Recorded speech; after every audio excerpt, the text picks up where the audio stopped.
अस्सलाम वालेकुम नाज़रीन, अंडरग्राउंड न्यूज़ के साथ मैं हूँ नाज़ाहिद। नजर डालते हैं आज की अहम खबर पर। Chairman prime minister youth programme Rana Mashhood Ahmed Khan ने अपनी अहलिया मोहतरमा फरहत मशहूद के हमरा अपने इंतखाबी हल्का PP 172 में वाक़या रियाज मंसूर ट्रस्ट का दौरा किया, जहाँ थैलेसीमिया से मुतासरा बच्चों की देखभाल और इलाज मुआवजे के लिए खुसूसी तवज्जो दी जाती है।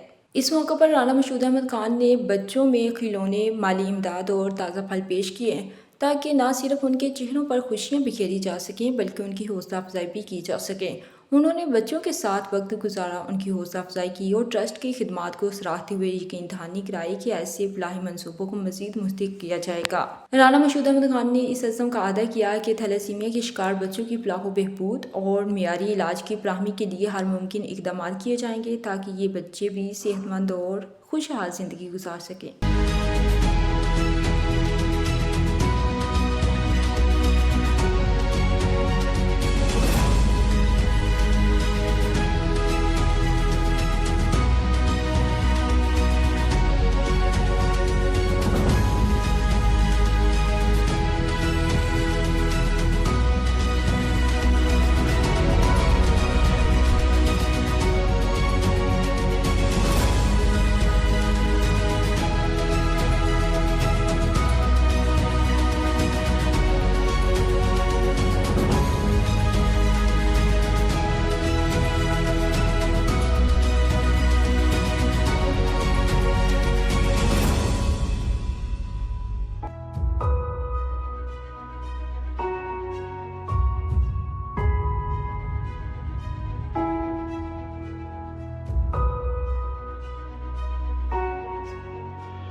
क्योंकि आप जो काम कर रहे हैं उससे फायदा जो होगा वो यहाँ पर आने वाले मरीजों को होगा।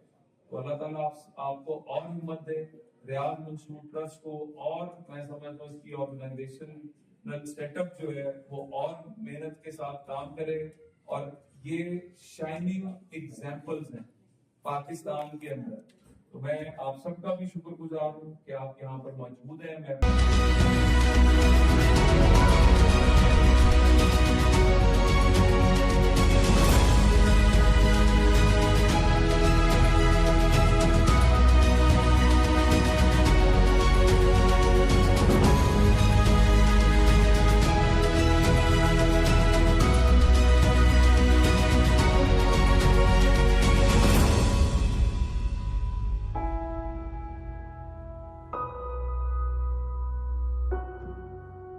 न्यूज़ से फिलवक्त इतना ही। मजीद अपडेट्स के लिए देखते रहिए अंडरग्राउंड न्यूज़।